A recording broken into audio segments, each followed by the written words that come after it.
Salut tout le monde, c'est Alexandre. Je fais ce petit podcast pour vous présenter quelques petites applications pour ma Mac OS.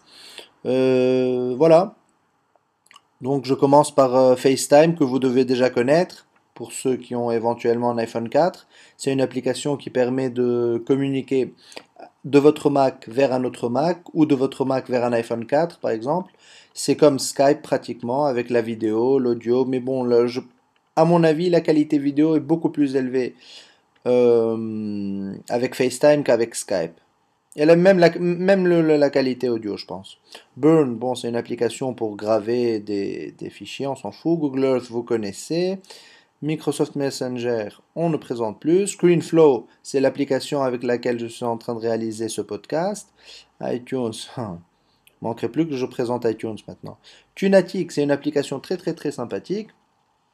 Alors, je vous présente Tunatic, c'est exactement comme Shazam pour ceux qui connaissent. C'est une application qui, en entendant une musique, elle vous affiche directement le nom de l'artiste et le nom du titre de la chanson.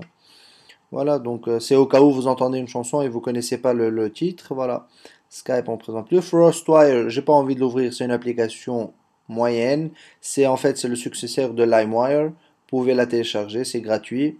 uTorrent pour mes torrents. CleanMyMac, c'est une application très sympathique, donc je l'ouvre. C'est une application, comme le nom l'indique, qui permet de nettoyer votre Mac, de l'intérieur bien sûr. Alors, il efface le cache, les journaux, les fichiers de langue inutiles, comme je sais pas, vous avez sur votre Mac le chinois, le je sais pas quoi, tout ça c'est installé de base, vous pouvez effacer tout ça. Les binaires, le junk system, la corbeille, bon d'accord, sympa. Voilà, ça c'est pour Clean My Mac. Onyx, c'est pour réparer les permissions, tout ça, donc c'est pas mal aussi. Alors, pour les applications, je vous présente App Cleaner. App Cleaner, c'est une application aussi très sympathique qui, App Cleaner, c'est une application pour, je ne sais pas si vous le savez, mais parfois quand vous avez une application, il suffit pas de la mettre dans la corbeille parce qu'il y a les préférences de cette application qui restent sur votre Mac. Donc voilà, donc App Cleaner, il efface totalement l'application et vous n'entendez plus parler de cette application. Burn, je vous ai après, Caffeine, c'est une application très importante parce qu'elle empêche votre Mac de se mettre en veille si vous regardez un film ou un truc du genre. Coconut Battery, c'est pour vérifier la santé de votre batterie. Voilà, FaceTime, je vous ai présenté. Flip for Mac, c'est un codec important aussi important pour tout ce qui est pour lire tout ce qui est vidéo sur Internet. iAlertU, c'est une application sympathique aussi qui protège votre Mac. Une fois activée, cette application, voilà, elle reste en stand-by et dès que quelqu'un touche à votre Mac, elle bloque l'écran et elle prend des images avec la webcam. Donc, et elle déclenche une alerte aussi. Donc, non seulement vous entendez le son, vous venez vite, vous trouvez votre Mac bloqué, vous entrez votre code, votre Mac se débloque et vous voyez les photos de la personne, bien sûr, qui a essayé de toucher à votre Mac. Donc ça c'est pas mal, même si moi je pense que personne va essayer de le toucher. eWeb, ePhoto, eMovie, vous connaissez, c'est avec eLife, c'est dans le paquet eLife. KissMac Trunk, c'est une application très sympathique pour craquer les Wi-Fi. Donc pour ouvrir illégalement les Wi-Fi de vos voisins, ou je sais pas quoi.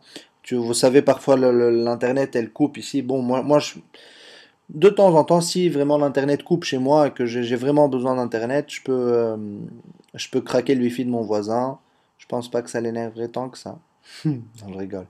Voilà, Photobooth, moyen tout ça. Microsoft Office 2011 parce que c'est pour mon taf. Safari, vous connaissez. Serialbox, application très sympathique avec eSerial Reader. C'est une base de données avec tous les serials pour les applications. Quand vous téléchargez une application et qui vous demande clé d'activation, voilà, vous avez Serialbox qui a pratiquement toutes les clés de tous les programmes.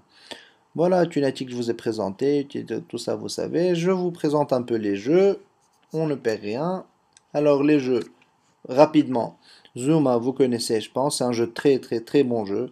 Voilà, Urban Terror, c'est un jeu pour jouer sur Internet, c'est un FPS, donc c'est comme Counter-Strike ou des jeux du genre. 64, c'est un émulateur de Nintendo 64 très très bon. SNES 9X, c'est un émulateur de Super Nintendo, très très bon aussi. The Incident, un jeu, voilà, c'est des petits jeux sympathiques. Peg, un très bon jeu à mon avis. Queen, c'est Tetris sur Mac. Voilà tout, je pense. Angry Birds, on ne présente plus. Voilà, Chopper, ça, je l'ai téléchargé, je ne l'ai même pas essayé. Vous savez, je joue pas vraiment trop sur mon Mac. Voilà, je crois que c'est tout, non? Hop, hop, ouais, c'est tout. Voilà, c'est tout pour moi. Merci à vous et à bientôt.